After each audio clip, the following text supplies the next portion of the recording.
Good day, everyone. First, we start with a prayer. Dear Lord, you have gathered here today under your feet to pray. We want you to come and be in the midst of us. Help us now to what pray for. Let not our minds wander about the things of the earth as we pray. Let us focus on the spiritual gifts of heaven. Come and grant us our heart's desires today. If someone came here with a problem, we pray that they will not leave here with the same problem.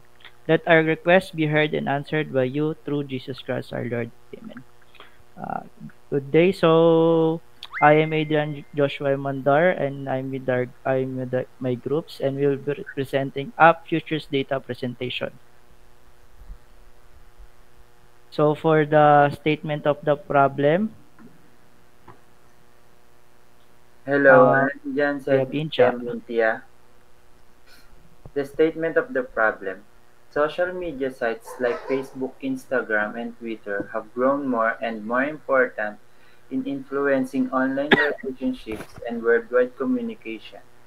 Evaluating these platforms' functional effectiveness is crucial since they are always changing with new features and upgrades. The possible differences in how different functions work between these platforms, which can affect users' pleasure and experience, is one of the main issues. Furthermore, it is vital to assess the efficacy of users' interfaces on Twitter, Instagram, and Facebook in light of the varied inclinations and requirements of users.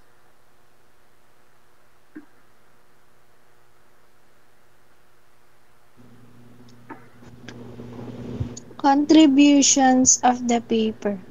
The purpose of these questions is to provide useful insights for platform developers as well as consumers by making a substantial contribution to our understanding of the functional dynamics of Facebook, Instagram, and Twitter. Through a methodical assessment of the functionality of different elements on these platforms, the research aims to provide specific suggestions for improving customers' happiness. Analyzing user interfaces will yield practical insights into creating more intuitive and user-friendly interfaces that meet the wide range of demands of the platform's worldwide user community.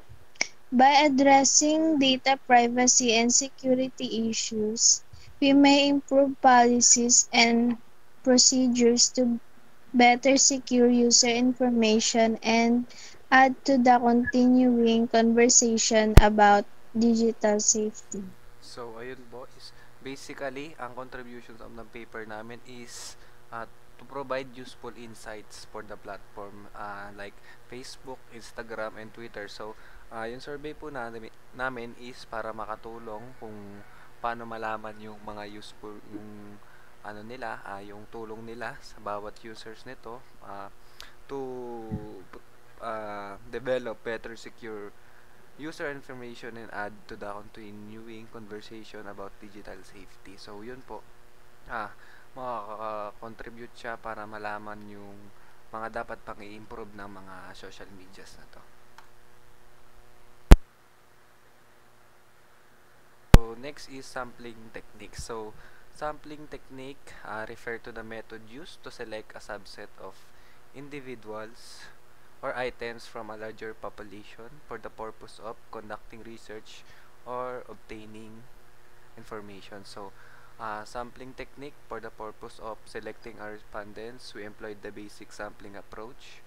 Anybody who utilizes Facebook, Instagram, Twitter, or Facebook will also be one of our responses. So, aming sampling technique is yung mga gumagamit po ng Facebook and Instagram tsaka Twitter.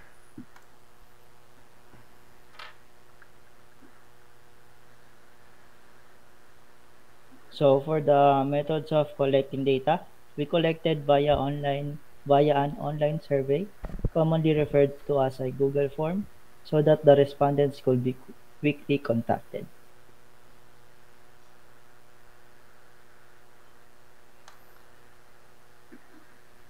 So, ayun is ang aming formula na ginamit po.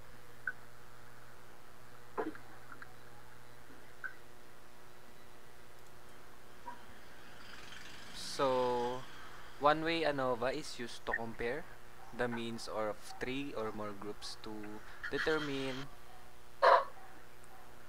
its significance, difference among them. So, one way ANOVA ang ginamit po namin para ma-compare yung mga means ng tatlo naming group, which is yung Twitter, Facebook, at saka Instagram. So, one way ANOVA is provide a global test assessing whether there are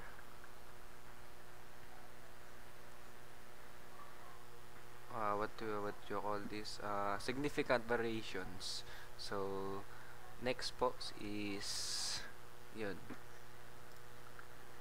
So, ayan yung ating one-way ANOVA. So for ayan po. the Yeah, okay. hypothesis, I will give the floor to Mr. Adrian Joshua Mandar.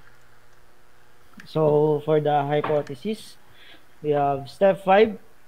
So for the step 1, we have formulate the hypothesis, which is hypothesis 0 is the average user satisfaction scores are equal for Twitter, Instagram, and Facebook. For the hypothesis 1, there is a significant difference in the average user satisfaction scores between at least two of the platforms. Step 2, choose the test statistics to be used. We use one-way ANOVA to identify if the population mean is significantly different or not. For the step 3, specify the significance level. We choose 0.05 to reduce the type 1 error probability. Step 4, determine the critical value. To determine the critical value, solve the degree of freedom. Between df equals a minus 1 and within df equals a minus 1.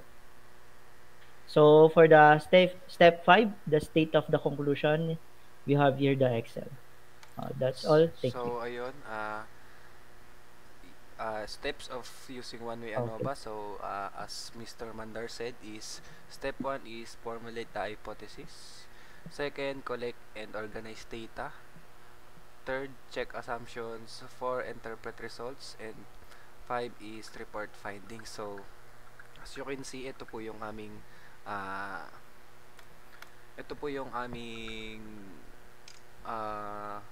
ginawa sa Excel, which is performing one-way ANOVA. So, ayan yung result ng group, which is yung Facebook, Instagram, and Twitter. So, nandiyan po lahat ng mga formula. So, Mr. Mandar, paklik nga ako ng mga ano dyan, nung result.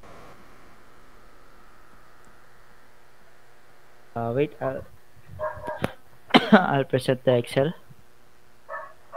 So, 2, 1, go. So, ayun po is yung Facebook. Ito po yung formula niya na para makuha namin yung ano niya, sum. So, equal sum is B3 hanggang B7. So, ang kanyang mean ay 144.8, which is lalagay mo ang average B3 to B7. So, yung SSB ng Facebook,